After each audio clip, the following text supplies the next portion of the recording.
forecast calls for some more precipitation. The weather models are a little mixed, but we think that we're going to be getting some rain or sleet or freezing rain sometime after midnight probably. And then after that through Saturday, some snow, and some models are saying maybe even over 2 inches, maybe 2.5 inches. This is probably one of the more difficult weather scenarios for us to react to.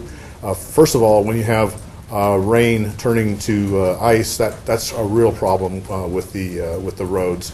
Fortunately, we've been laying down a lot of salt sand mix on the last event, and a lot of it is that salt is still on the road, so that's going to help us be a little bit more resilient towards the freezing rain. But the other problem is that with rain, it washes off any salt that's there.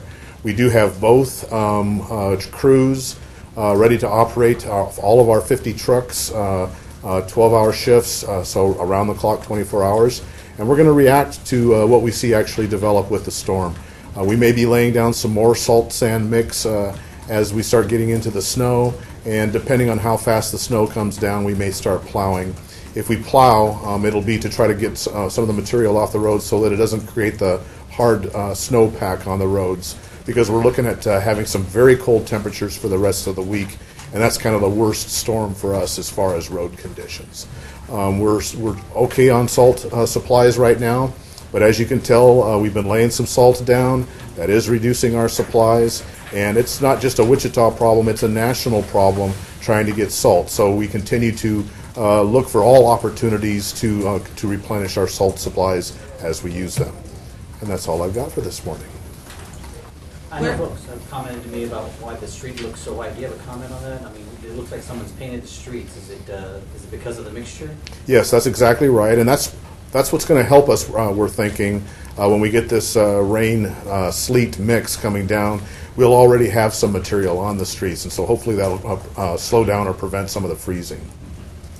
Are you guys planning to put any of the brine solution down, or is it not good to do that this time? Or yeah, you're right. Brine's really much better when you have a few days ahead of the storm and you lay it down, especially on elevated roadways, curves, and that sort of place. Really doesn't make so much sense for us this time, and particularly in light of the salt that's already on the streets, the white coloration that you were talking about. So if that street isn't covered in white, it probably doesn't have a lot or as much salt as maybe the downtown area that you can constantly see that white stuff on it. Yeah, there can still be still be salt on the street and not look so white. So pretty much we've got salt on all our street surfaces. Okay. Where is the current salt level?